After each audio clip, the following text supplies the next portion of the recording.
Hello everyone, and thanks for coming back to the channel. This is the Fighter 130 from FullSpeedRC.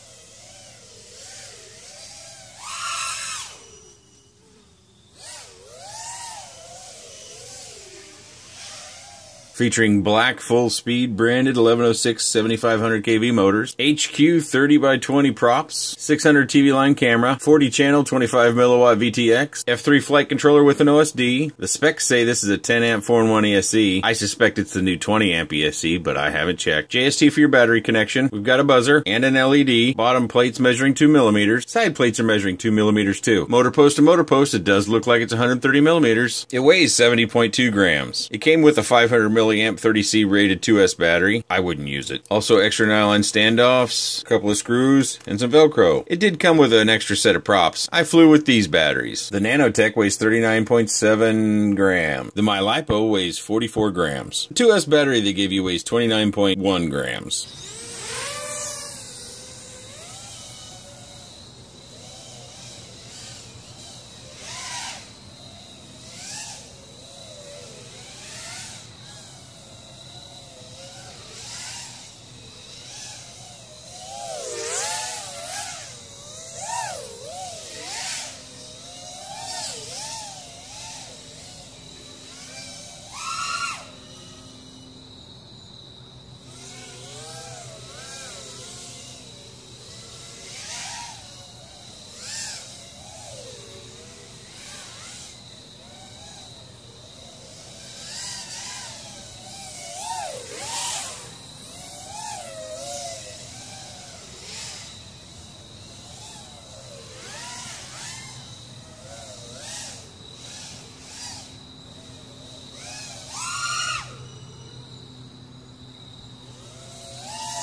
So if you follow my channel, you know I was a big fan of the Leader 120, and I still am.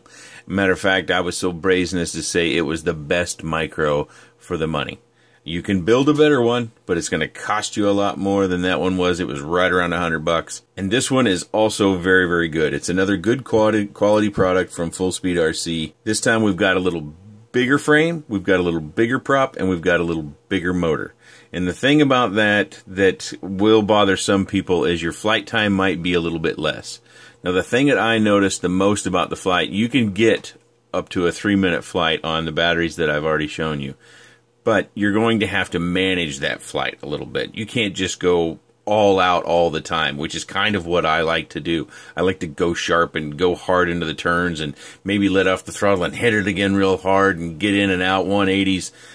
But you can fly that way, but you can only fly that way a little bit. You can fly beyond your battery's capabilities. There's no way that this little battery is going to let you fly like you saw in the flight footage. One, it's a 2S, and two, it's just not that good. This battery is going to be good if you're just starting your FPV journey. You'll be able to learn to hover. You'll be able to maybe do a flip or a roll. You might get the flip of death.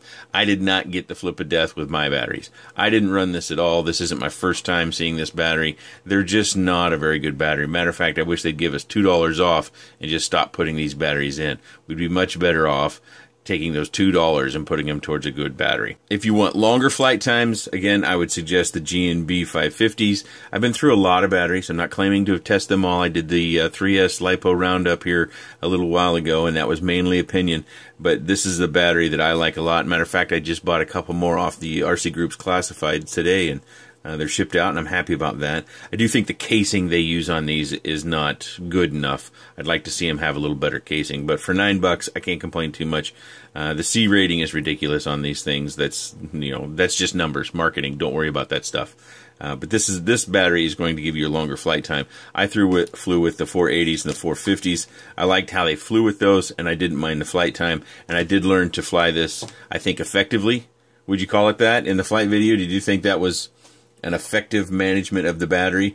Because if you just do punch out after punch out after punch out, you're probably going to puff your batteries with this particular guy. It is so powerful. It spins the prop up so quickly that it does fly it with a lot of thrust, just a lot of thrust. It can get out of hand and really easy. One of the things I noticed immediately was the first time I did that punch out where I come up to the shed and I hit it, that I almost did it too quickly, and it wasn't in the flight footage you see. It's just one of the other random flights I had.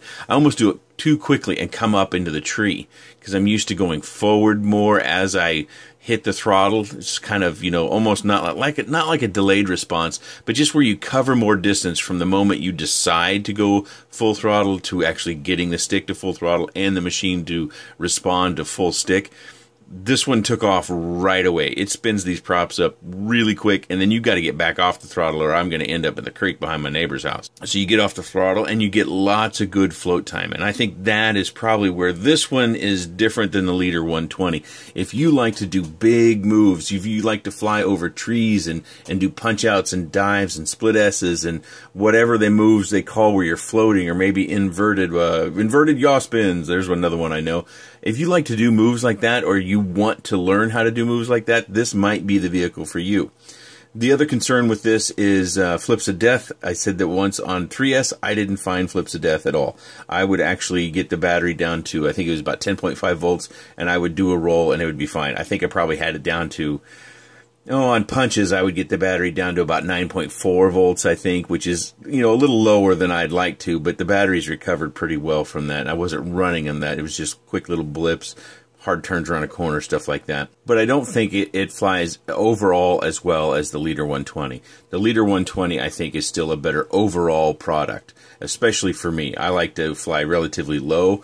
For the most part, I'm staying under 10 feet when I'm flying in my backyard, and that's my favorite place to fly because I can fly there all the time. I do those punch outs over the house, and I do the punch out at the other end of the yard where it's kind of just more straight up. I'm still working on kind of a blind power loop. One day I'll get that, and I'll make a special video and probably get all sorts of thumbs down, but I'll be so happy that I finally got it.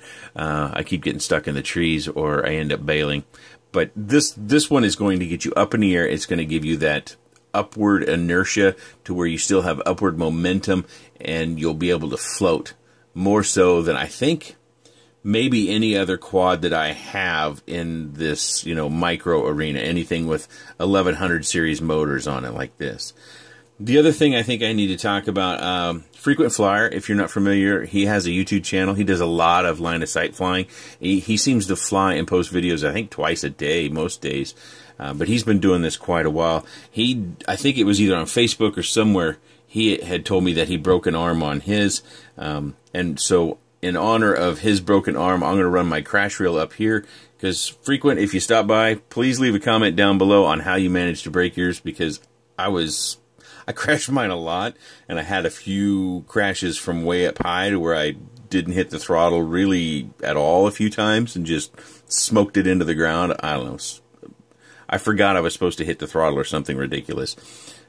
But of course, I fly over grass and trees and bushes, and very rarely do I have any interaction with cement. And I think Frequent Flyer, he is kind of on the opposite spectrum. He does a lot of his flying over asphalt and cement. So that's something you should be aware of, is that he did break an arm. I did not. So I, in my opinion, because I don't know what has happened with poor Frequent's 130, I think this is going to be fairly durable for you. It does seem relatively thin, but this one has stood up. I can't complain about it. I enjoy it. I think this is one, I'm fortunate enough now that where I've got kind of a really good overall flyer in the 120, and I've got this one that's got that maximum thrust, that I can maybe start to explore maybe getting more acrobatic when I get up way up in the air, and maybe I'll be able to learn some new tricks. And if that's something you want to do too, this might be the micro for you. I'll put a link down below in the description to the product from GearBest if you'd like to check it out yourself. If you have any comments, questions, suggestions, or otherwise, please leave those in the section down below. I appreciate your time, and thanks for watching.